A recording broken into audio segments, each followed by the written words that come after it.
Week 11 of the 2025 NFL season is here. As the playoffs get closer, that means that we're getting closer to a guaranteed lock. This is your only place to get your 15-leg, low-stakes, high-reward, moneyline parlay. This is the Sunday Script.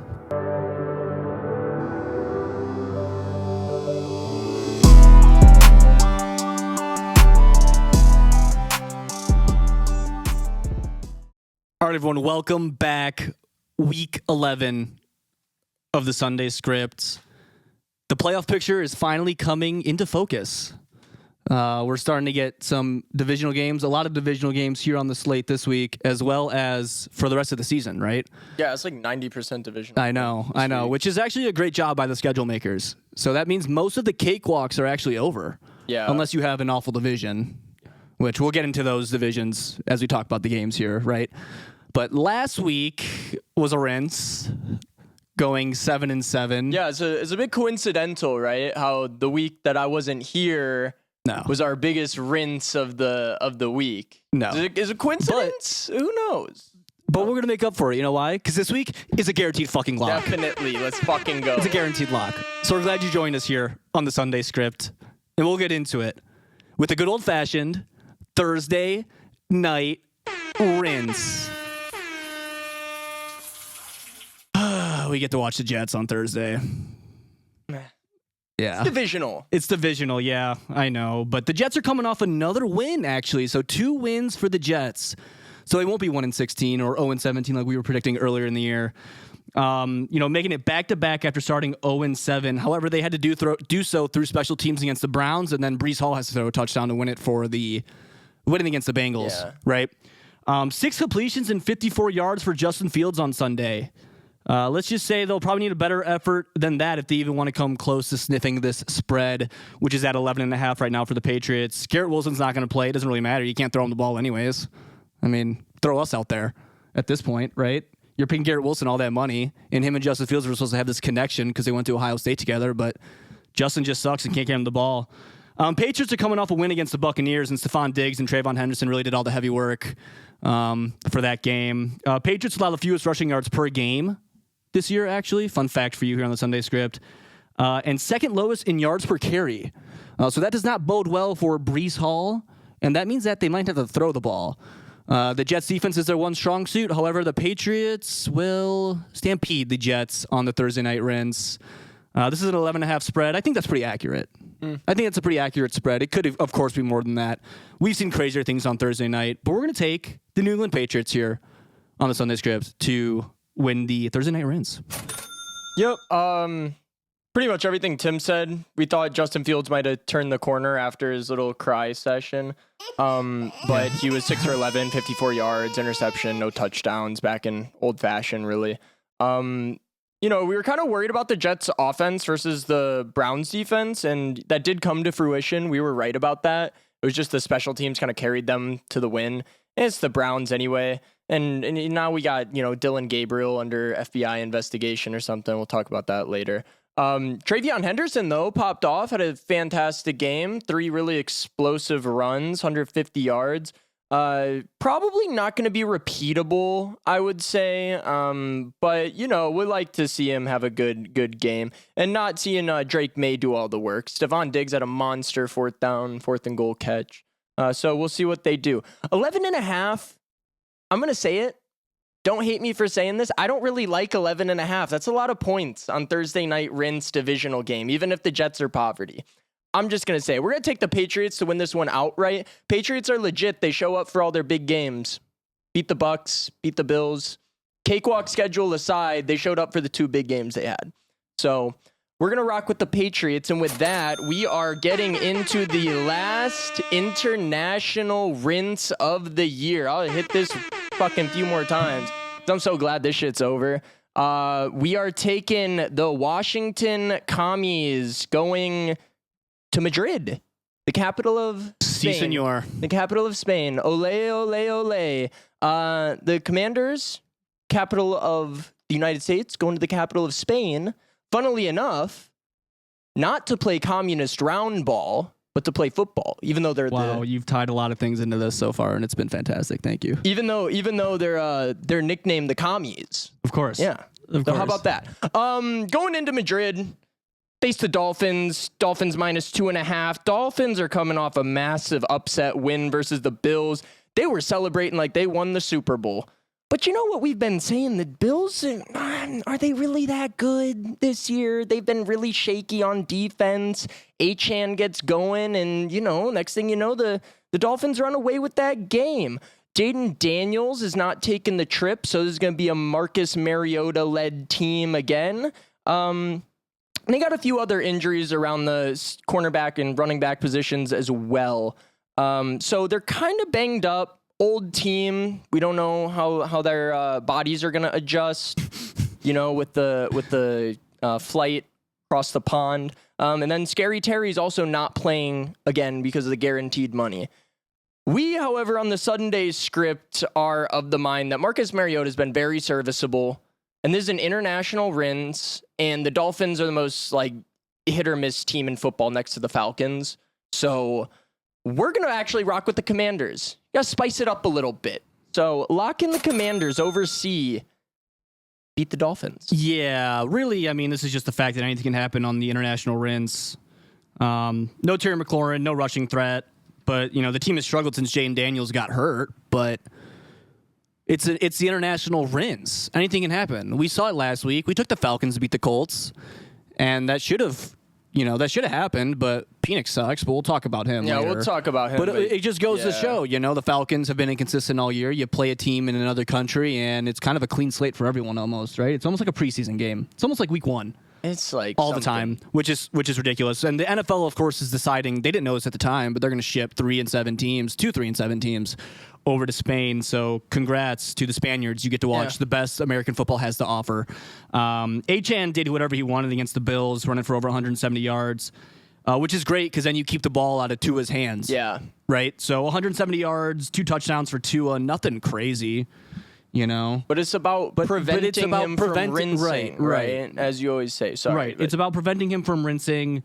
Commanders got doubled up at home, 44-22 by the Lions. So you might think we're crazy, but I think it's crazy that we're sending 2 NFL billion-dollar franchises across the globe to play in front of fans that don't care about the sport to have a shittier product on the field, right? And because of that, we're going to take the Washington Commanders, left hand up. Yep, left hand. Who are we? The Commanders. Nick, Dolphs. I know you've been saying it all year, and I got flack for it. You probably wanted to take the Dolphins last week. We didn't, and came to bite us in the ass. So what do you think? 2 in a row for the Dolphins, or is this a classic international rinse? I think it's going to bite us in the ass. I think it's very obvious. I mean, whenever the game goes out of the country, it seems like the underdog always has the last laugh. I mean, we saw that week 1 in Brazil. So I think we're going to see that again. I don't think the Commanders pick is bad. I mean, Tua's having a lot of problems out on the field, but I want to blame the head coach on that. I feel like you can't blame the players for poor performance week after week because they can just get replaced like that, opposed to coaches who can blame everything on the people that work for them. Sounds like you're coming around to my week 2 or 3 take where I said McDaniels is fucked. I'm not opposed to it. I want to see a better program out of Miami. I mean, it's the home of the Dolphins. What's better than that? Dolphs elite. Exactly. Just as I said, Dolphins are elite, but mismanagement can ruin even the best teams. Well, we're going to lock in the Commanders. Yeah, we're going to lock in the Commanders, and Mike McDaniels probably needs to stay off the weed. But we'll see if he does that because he'll probably get fired, so it's probably for his best. Yeah. So that's going to take us into an NFC North matchup here. Bears are going into U.S. Bank Stadium to play the Vikings in an NFC North rematch from Week 1 where the Bears absolutely rinsed. No other way around it, right? I think they were up 19-0 and rinsed. Yeah, they 19-3 and rinsed. I don't remember. That feels like a season ago. You know, we're flying through here. Vikings are coming off a predictable loss to the Ravens, but we said we had a predictable loss for them against the Lions, right? So we never really know which Minnesota defense we're going to get. So B-Flow is keeping us on our toes for sure, and that's also keeping the rest of the NFL on their toes. The Ravens took advantage of J.J. McCarthy's interceptions, right, and forcing him into 2 of those. Minnesota loses 27-19 to the Ravens. are we going to get JJ McCarthy or are we going to get 9? That's the real question. His little alter ego comes out and he turns into 9, and he's getting so much slack for that and so much crap for that, and he should. He really should. I didn't hear anything about that. It was pretty cringe. As the kids say these days. Bears are coming off another fourth quarter comeback against the Giants. Caleb coming into his own and actually running the ball when you scramble. So when you scramble, just run. Honestly. How many times would we just be sitting in front of the TV, watching him run around, running the sideline, throwing an incomplete pass, and we're like, just run, you're faster than that guy. Right? Yeah. So he finally did it last week, which is good to see. So hopefully that's the Ben Johnson coaching effect actually taking shape. And I think Dennis Allen brings the pressure against JJ. I don't like the all-out blitz look that he presents a lot of the time. We don't have to get too technical into it. But don't look now, but the Bears are the third best offense in football, and it's going to travel in the U.S. Bank Stadium against a Minnesota defense that might be fraudulent. We don't know. Honestly, though, if we're going to take the quarterback competition here, Caleb better than JJ. We're going to ride with the Bears this week on the Sunday Script. Yeah, we got the Bears going in road dogs divisional game to knock off the Vikings. They need to get one back against the Vikings because they have a brutal schedule of divisional games for the rest of the season. So this is going to be their final stop on their Mickey Mouse Clubhouse tour. But the Bears, top the Vikings. They've been beating all the teams that they should beat, luckily. Top the Vikings thanks to the Jackson Fart concussion, which we can talk a little bit more about later. And a lot of the Bears defensive starters are coming back this week, which is going to be big because they were generating a lot of turnovers. And as Tim was mentioning, JJ McCarthy's looking a little bit turnover prone in his early games in the NFL. So we'll see if they can generate some turnovers. And a fun fact for you, JJ, the good JJ, Justin Jefferson, has his worst games as a receiver, worst receiving games, worst stats when JJ McCarthy is the starter. That says a lot about the quarterback play for sure. I think it definitely does because he's elite. If you can't get Justin Jefferson going, come on, you're screwed. This is gonna be. I'm not confident at all in the Vikings offense with JJ McCarthy. He needs a lot more time to develop. Maybe he can get it done. I don't know. This game's gonna come down to Bears offense versus Vikings defense. And like Tim said, what Vikings defense do we get? Do we get the Vikings defense that shuts down the Lions, or do we get the Vikings defense that played the Chargers? Because if it's the Vikings defense from the Chargers, then the Bears are going to win this by 20 points. So we'll just leave it at that. Lock in the Bears on the road to win their third divisional game of the year. With that, this will be a great game. The Buccaneers are going into Buffalo to play Josh Allen and the Bills. They're giving the Bills -5.5. We were Buck Teeth Irving was listed as doubtful, unfortunately for us. A lot of people were expecting him to come back this week. We were kind of planning when we were planning our picks that Buck Teeth was going to be playing against this porous Bills run defense. However, Baker's still playing really well. The injuries are getting to the Bucs a little bit. We saw that versus the Patriots, but it was still a very competitive game. And both of these teams lost to the Patriots. So we can actually do a little bit of our favorite NFL math here and say that the Bucs spare us and that Bucs lost not as bad as the Bills did. So we're going to lock in the Bucs. That's not actually why we're locking in the Bucs. We think the Bucs are a better team. The Bills just they look shaky this year, especially on the defense. The offense isn't responding the same way. They used to be that team where it was screw the defense because no matter what you do on offense, Josh Allen's just going to go score 40 points. And now their offense isn't able to do that, and their defense is, like I said, really shaky. This is where Baker shines. Underdog on the road, big game. Hammer Baker in this one. Yeah, this is just Baker's time to shine, I think. I think people kind of forgot how good Baker was playing at the beginning of the year, right? And he kind of slid in the MVP conversation, but I think this is Baker's game to come out and prove why he was even in that conversation to start, right? If you're a Buffalo Bills fan and you lose this game, you might get the pitchforks and torches out and call for Sean McDermott's job. I'm surprised more aren't. I'm surprised more aren't. Yeah. You have a defensive head coach with a offensive stud quarterback who also should be getting some hate here. Josh Allen has not been playing up to his standards, and I think a lot of the blame needs to actually be pointed at Josh Allen, which I might get crap for, but we tell it how it is here on the Sunday script. People want to sugarcoat the fact that Josh Allen is still elite, MVP, blah, blah, blah, but don't want to blame him for their struggles. They want to blame the roster construction more so than anything. However, if you're an insanely good quarterback, as Josh Allen is said to be, then you can kind of overcome those obstacles and beat the Miami Dolphins. I mean, come on. Yeah. Come on. What are we doing here? Yeah, they're like a what? This automatically makes them not defense. Super Bowl contenders. I'm sorry, but it just does. It just doesn't make them Super Bowl contenders anymore. Tampa's going to need to rely on their defense, but we think they get it done here on the road in Buffalo. We're going to take the Tampa Bay Buccaneers this week on the Sunday script. And that'll get us into an AFC South divisional matchup. Texans -7.5 versus the 1-16 Titans, who didn't lose on their bye week. So good for them. Good for them. That was possible. That was possible that we'd be walking into a Titans loss in their bye week. Texans are coming off a really big win for them in the division and in general. That win against the Jags kind of keeps them in the conversation for having some form of hope that they can make the playoffs, right? In a wild card, make a run at the second spot in that division behind Jacksonville, who still has it. Famous Davis Mills leads a miraculous comeback, showing that C.J. Stroud might be a fraud. Been saying it for some time here on the script, so might be the case. Last time Cam Ward faced Houston, he walked off the field having lost 26-0, and then he said, "If we keep it at a buck, we ass."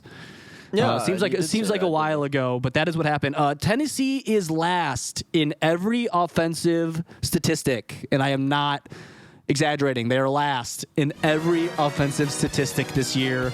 If Famous Davis can't beat them, then the Texans are in big trouble going forward. We might still get C.J. Stroud regardless. The quarterback play for the Texans doesn't really affect this prediction for us.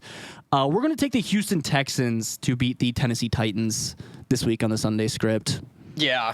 I was just saying, a lot of points for a divisional game, yada yada yada. This isn't enough points, honestly. The only reason that the spread is this low is because they're kind of iffy on the Texans' offense. If CJ is going to be back or not. But I say this to you guys every week. The Titans cannot score points. They cannot stop people from scoring points. Yeah, this is the worst. It's a recipe to lose every single fucking game of the season.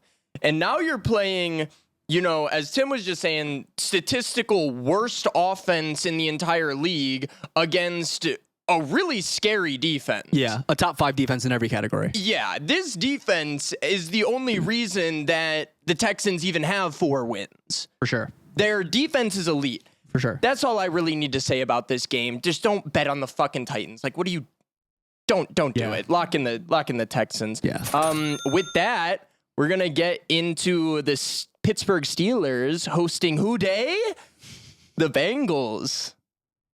Why the fuck did they start doing that? Can someone drop that in the comments? I don't get it. Who day? Who day is going to go into Pittsburgh, and they don't know what Pittsburgh defense they're going to get. Are they going to get the 40 point? It's like the Vikings. 40 point. Yeah. Are they going to get the 40-point Thursday night rinse, or are they going to get 6 turnovers? Right. It's always a fucking dice Against roll the best team in football. Yeah. Yeah. Allegedly.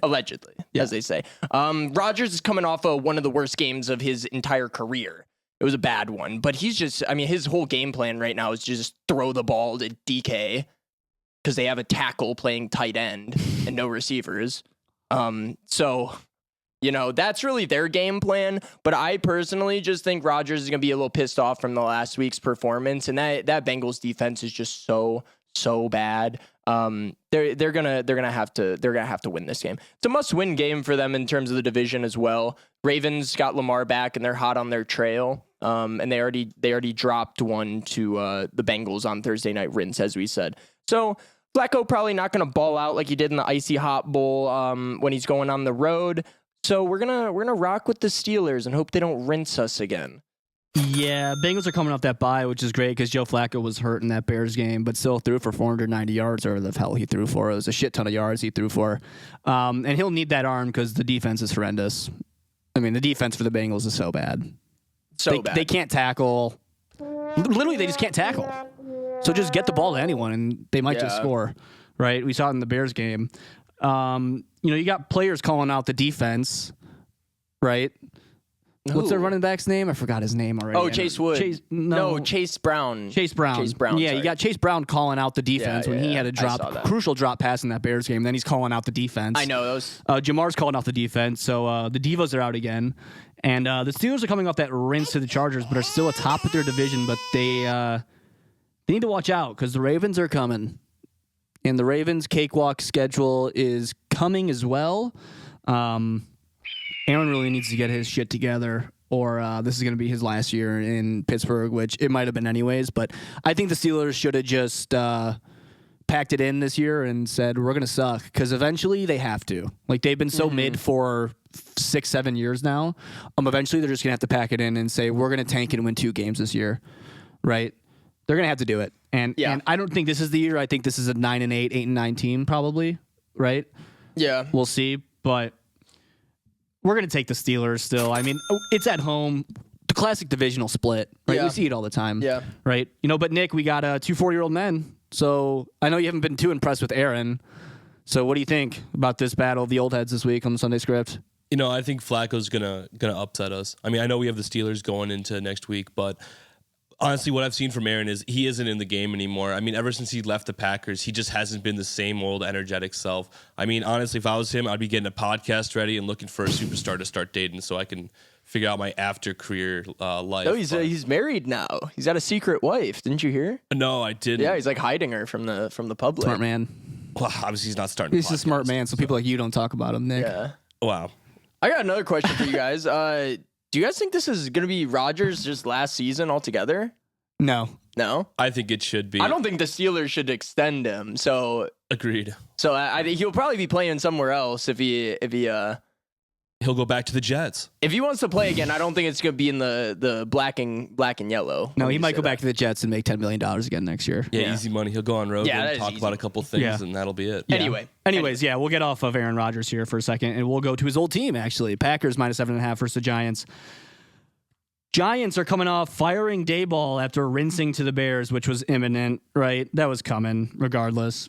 That was going to come at the end of the season or after that game, right? But a lot of that is him recklessly using Fart. But Fart also plays recklessly too, so that's a two-way street for sure. If Mike Kafka has half a brain, he'll start Jameis over Russ. At least Jameis can stretch the ball downfield. Even if he throws 3 picks, he'll throw 3 touchdowns, right? So they cancel each other out, I guess. But at least Jameis, we haven't seen Jameis this year, and honestly, it's stupid because Russell Wilson is awful. He's bad. He's so bad. Yeah. He's so bad. And the one thing the Giants do have is a solid D-line, which could give the Packers maybe a little bit of fits, especially if Elton Jenkins isn't going to play and everyone else is banged up.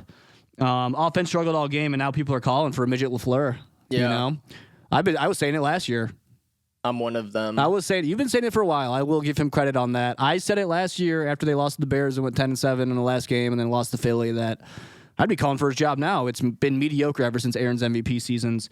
The defense is still insanely elite, though, which is the reason they were even in that game against the Eagles, and it'll keep them in the season for sure if the offense continues to struggle like this, which I don't see it happening.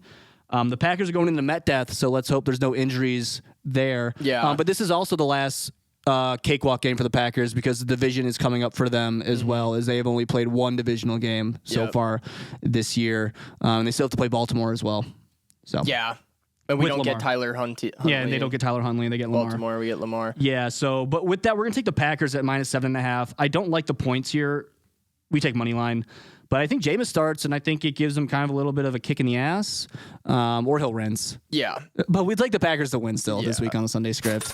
Yeah, I don't like 7.5 either after what we just saw happen to the offense on Monday night. This should be a No, and the Giants aren't that bad. No, the Giants really aren't that bad. I think it's because, like you said, Daboll's out, and that was a long time coming. You know, his record as the Giants head coach was like awful. Yeah. He was like 25-40 or something. Yeah, of course. Yeah. Like terrible. It took way too long.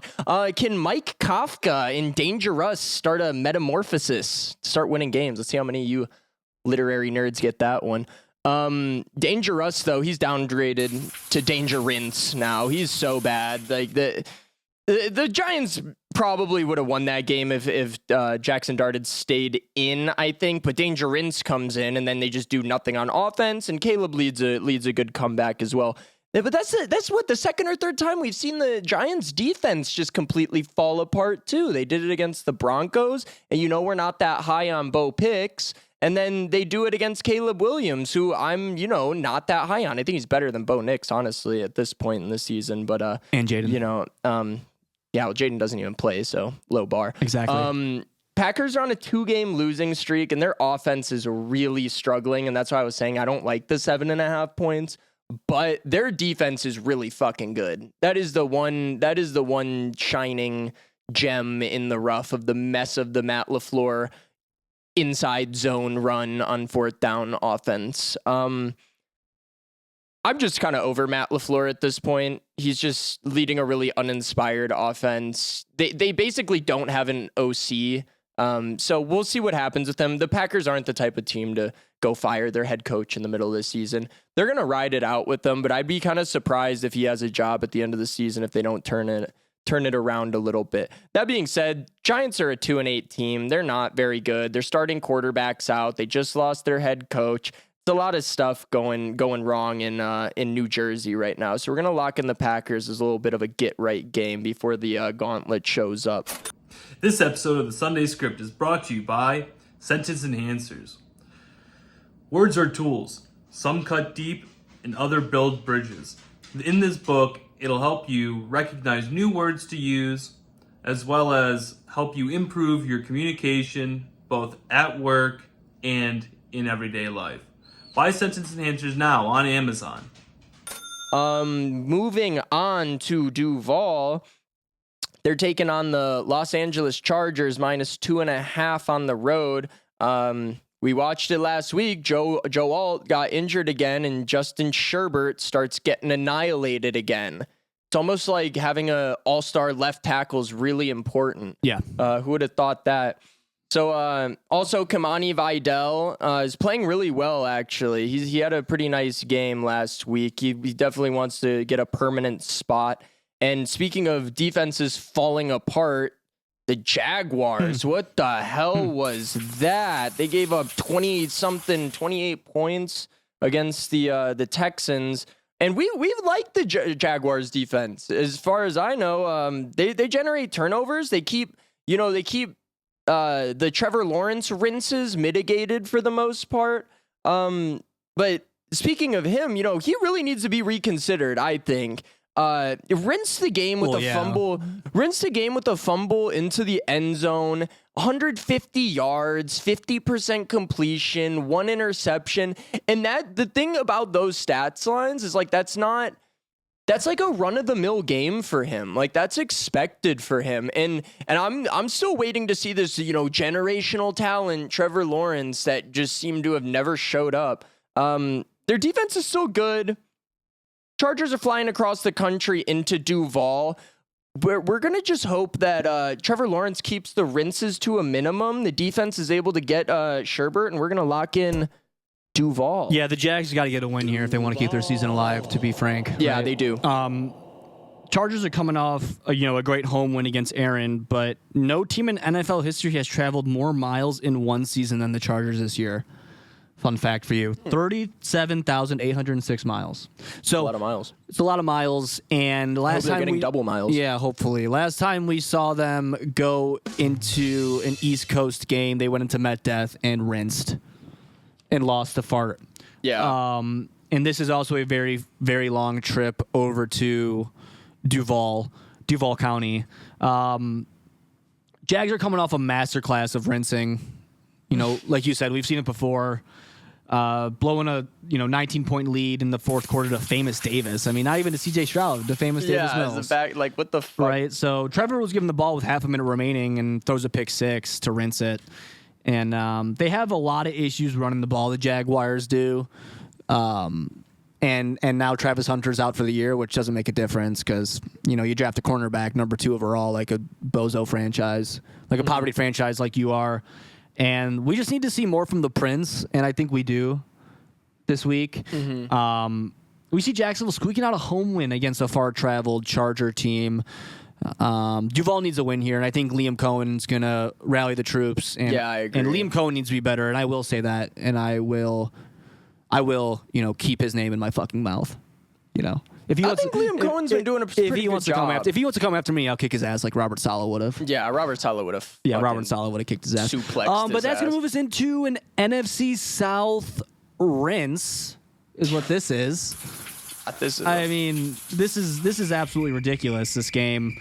Panthers versus Falcons. I don't really know what we can say about these teams that have duped us all year.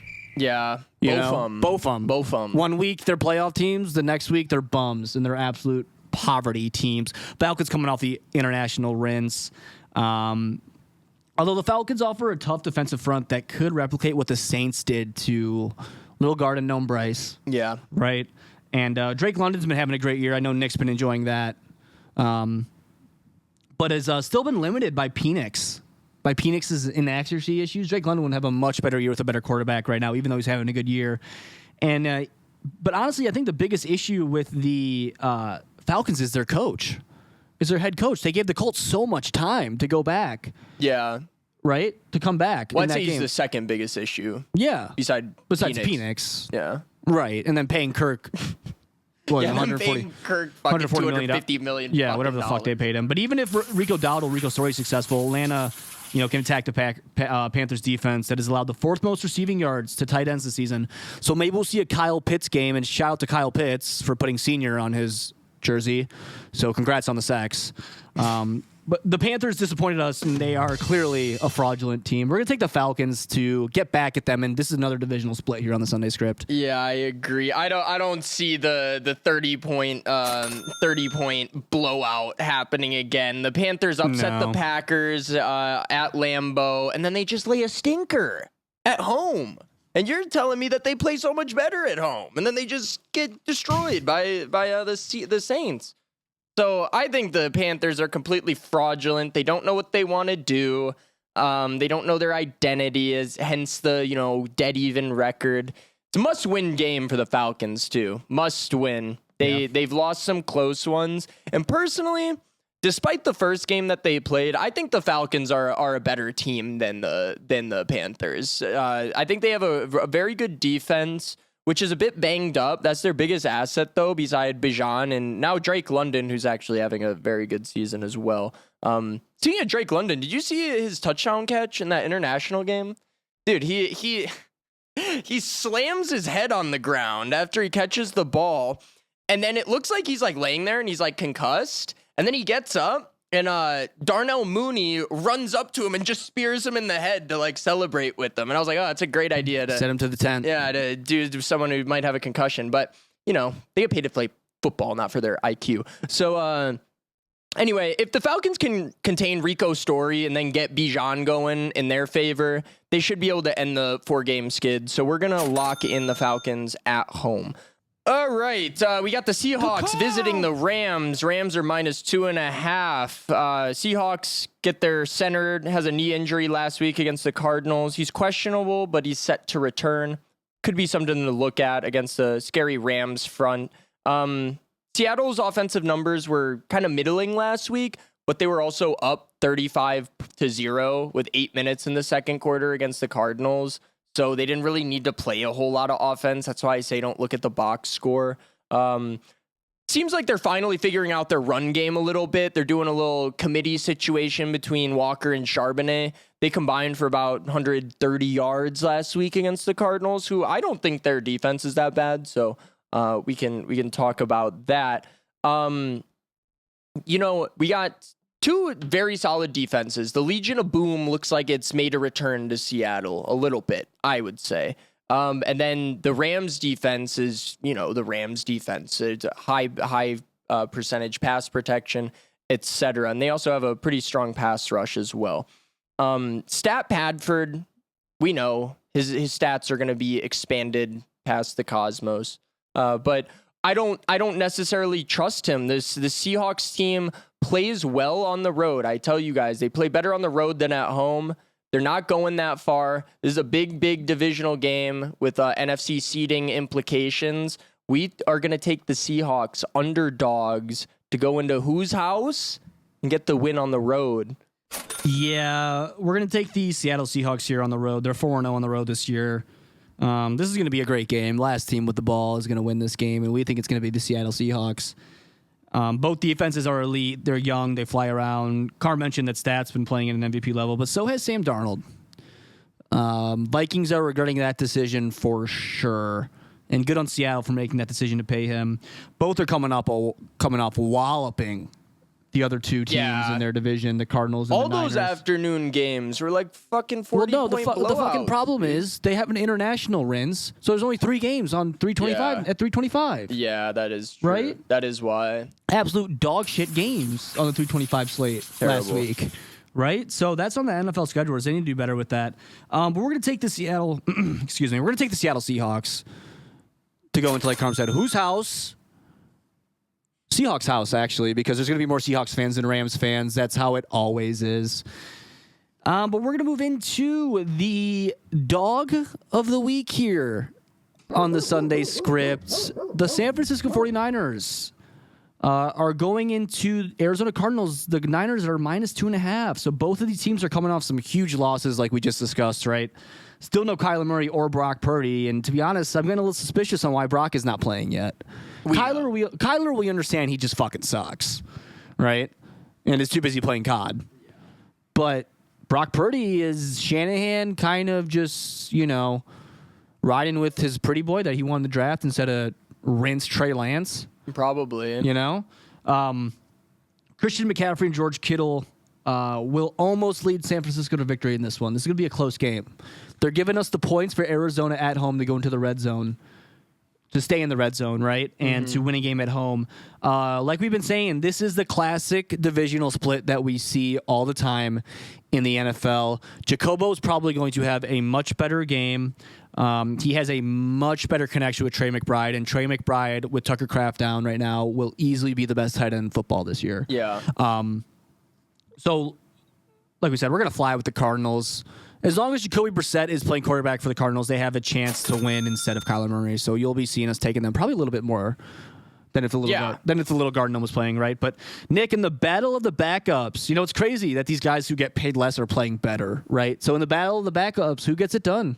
I think it's Brissett's game all the way. I mean, you see him off the field. He's been having some tough games, but he's on the sideline, calm and collective. I mean, I haven't seen a quarterback that's that dialed in probably since Tom Brady was in the game. He'd get off the field, he'd walk off, he'd be cool and collective. He wouldn't throw his helmet or anything. He would just get off the field, readjust, and try his best on the second set of downs. I mean, I could see Brissett going from backup to starting, and that huge pay boost, and just give it to him in incentives. And maybe that way, he'll still keep the love of the game and the composure he needs to win. Yeah, that's a great point, Nick. I'm sure, you can scratch that one off your bingo card, your Sunday script bingo card, comparing Jacoby Brissett to Tom Brady. But it's a fair comparison. I like it. It's a fair comparison. Jacoby Brissett has come in there and dominated. So I think they're just both dialed in. You can't say it's not true. I mean, yeah, he's got some hard slates in front of him, but I mean, Brissett's been putting in the work. I agree. I can see it. I agree. He's been playing really well for them. Yeah. But that's going to take us into an AFC West matchup here. The Chiefs are coming into Mile High off their bye week, and hopefully they're able to, run the ball the rest of the year, right? If not, they'll have to rely on defense, which is not that bad of a recipe for them, like you say. You always say it. Their defense is freaking legit. Their defense is good, man. Right, their defense is legit. And the Chiefs haven't lost that in division in 10 years. Has it been that long Yeah. already, man? Yeah, they haven't lost that division in 10 years. And if they lose this week, it seems out of reach. And they face a stout Denver defense that leads the league in sacks. However, Bo Picks, not a believer. After what we saw against the Rinse Raiders. And Geno. I know. And they've had a cakewalk also. And they're going to get to play the Chargers and Chiefs more often now. And that's going to end, of course, when Mahomes goes up early on them and they finally can't recover on that. So we're going to take the Chiefs, -3.5, on road favorites this week on Sunday Script.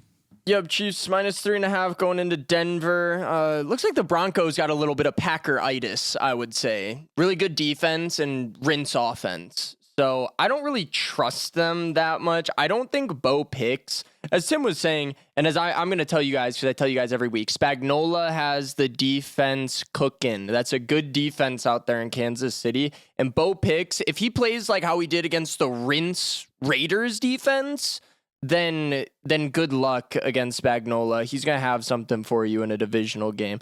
That being said, Broncos D's legit too. But I mean, Mahomes is just he's gonna find a way to put up more points against a good defense than Bo Nix is gonna find ways to put up points. Chiefs are coming off the bye too. Broncos got the mini bye, but long bye week. They got more time to plan. This is a little bit of a no-brainer, especially with the Chiefs' record, how it is now.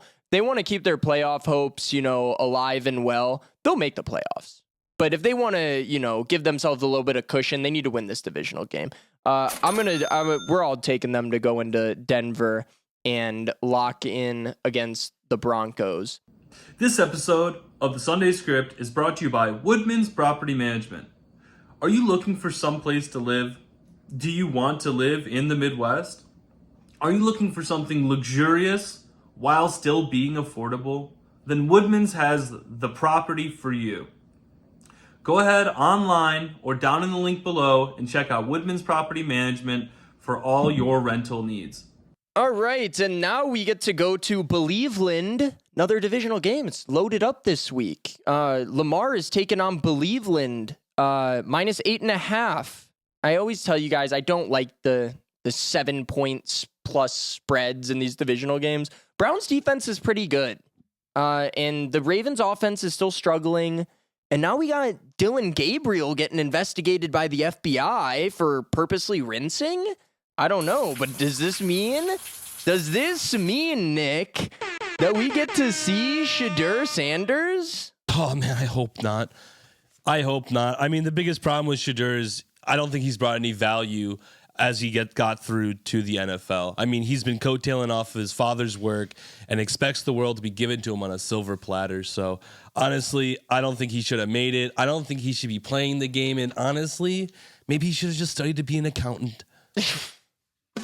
Yeah, I kind of agree. I think Dylan Gabriel is still going to get the start. I also don't know if it was the FBI. I just saw some random article and then it didn't even really mention. They just said he was rinsing on purpose. We'll see. I think the Ravens are just going to put up some more points. Lamar Jackson's back. He's still very good, even though some people don't like him. He's still very good. The Browns defense is still good too. Yeah. The Browns defense is still good, but the Ravens need to win out. I said this when they were 2-5, that they need to win out all the rest of these games. So they're going to show up. The ping pong tables are gone. The Xboxes are gone. Divisional game. Ravens are going to go in there and get a dub. Yeah, there's not really a lot that needs to be said about this game. Last time these teams played, Lamar put up 40. So yeah.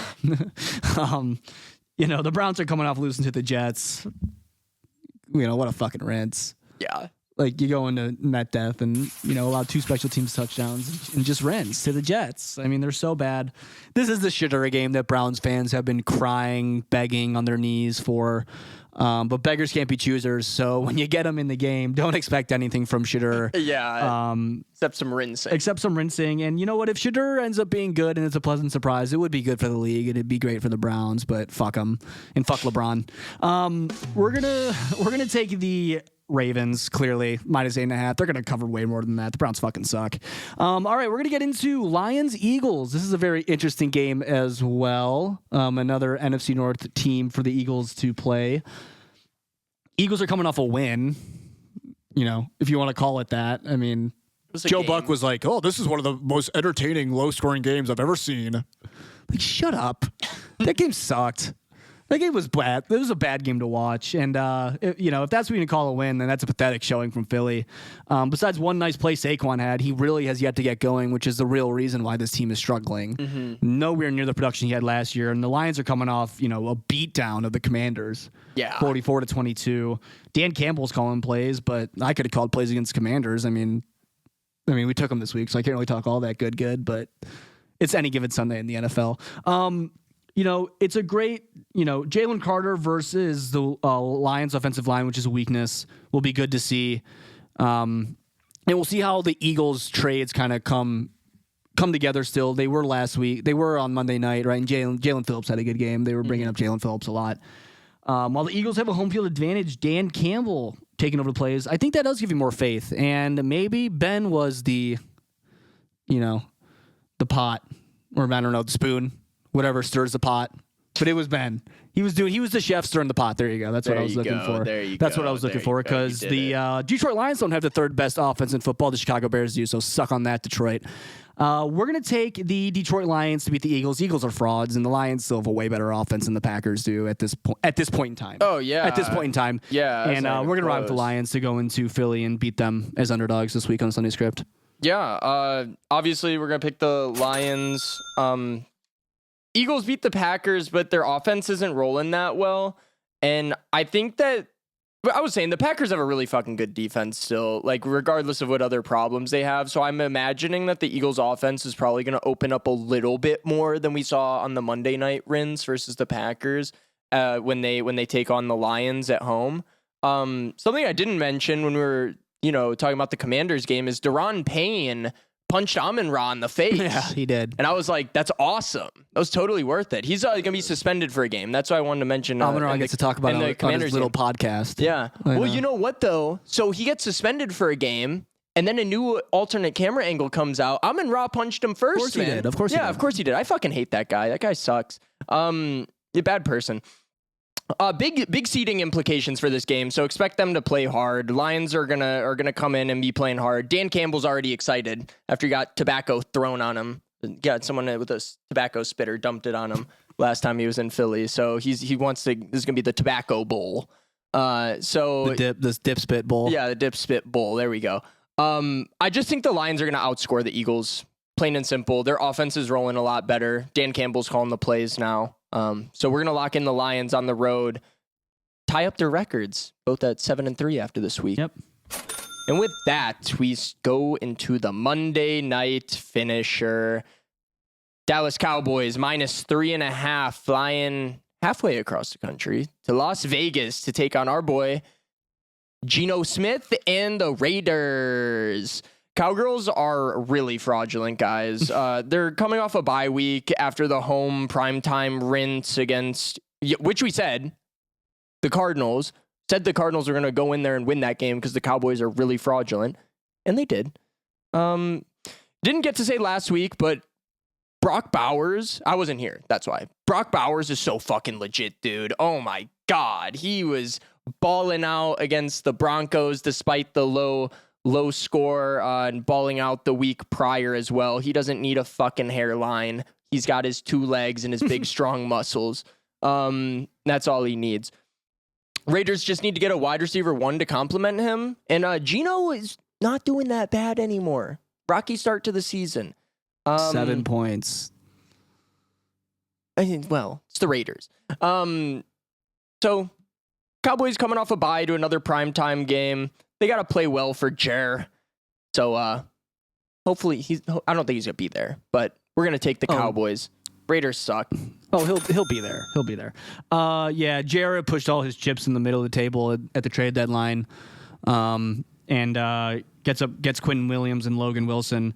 And then we also learned this week that Jerry put that poison pill into the deal for Micah, that if the Packers trade Micah to any team in the NFC, Dallas gets another first-round pick. So, why would they trade him? If they trade him to another team in the NFC, then the Packers get Dallas gets another first overall pick. I don't know why it's in there. It's just a clause. It's just Jarrett. I don't know. I don't know. He has he doesn't have a sack in 2 games, and he didn't have a quarterback pressure last night or a quarterback hit. But that's another conversation. Dallas is not out of it, although they kind of are. Their division's awful, which will help them out a lot because they'll still get to play the Eagles one more time. Mm-hmm. They get to play the Commanders one more time, who they walloped.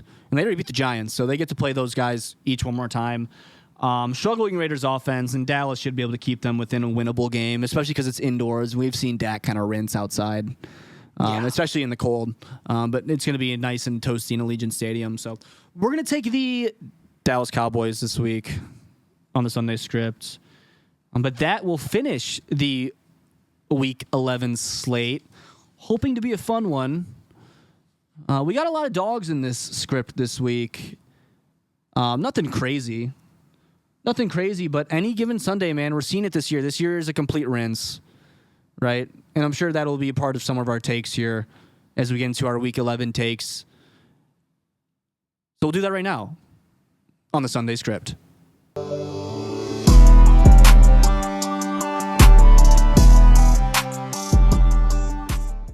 And my take for Week 11 is that I give the NFL schedulers a lot of crap, but the way they're starting to do the schedules now is honestly fantastic. Throw the international rinse aside. Throw Thursday night rinse aside, which we're going to get for 11 more years because Amazon has that deal, which is not great for us. But really, hammering these divisional games and stacking them up at the end of the year allows for such hype because it seems like all the good teams have honestly just had cakewalks.